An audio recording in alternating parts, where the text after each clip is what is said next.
नमस्कार, आप देख रहे हैं इनसाइड पब्लिक न्यूज और मैं हूं आपके साथ प्रफुल्ल।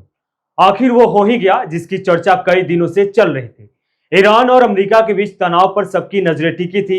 दुनिया हर रोज अर्थव्यवस्था के इस चक्र में बन रही थी और बिगड़ रही थी, लेकिन अब एक नई उम्मीद की किरण जगी है।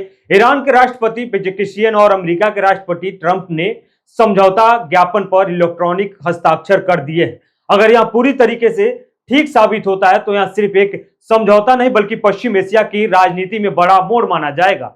सदियों से अमेरिका पूरी दुनिया के लिए सरपंच बना फिर रहा था, लेकिन ईरान ने सरपंच की एक नहीं चलने दी और ईरान के सामने अमेरिका को मुंह की खानी पड़ी।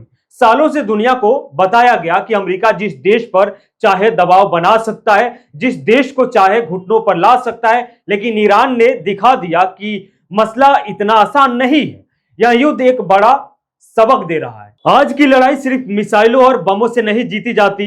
आर्थिक मोर्चा, कूटनीति, जनमत, साइबर युद्ध, ऊर्जा बाजार और वैश्विक गठबंधन, हर तरह की लड़ाई चलती है।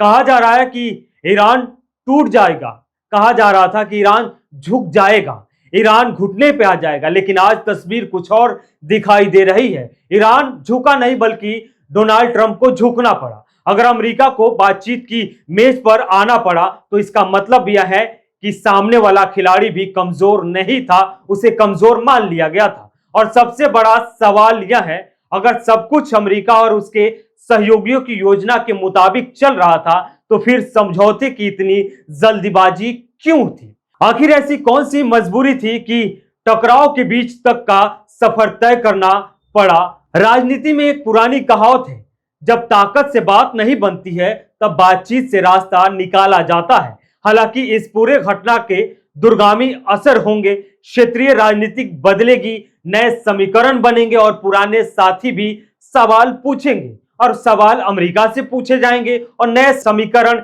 ईरान के साथ बनेंगे। लेकिन फिलहाल इतना तो साफ है कि संघर्ष ने दुनिया को एक बात याद दिला दिया, 21वीं सदी में कोई भी देश इतना शक्तिशाली नहीं कि हर विरोधी को पूरी तरीके से झुका दे।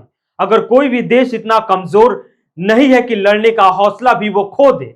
यही इस पूरे घटनाक्रम का सबसे बड़ा संदेश है। और अमेरिका जो चाहता था वो नहीं हुआ। जंग के मैदान में मिसाइलें बोलती है, लेकिन इतिहास अक्सर बातचीत की मेज पर लिखा जाता है और वही इन दोनों देशों के बीच हुआ।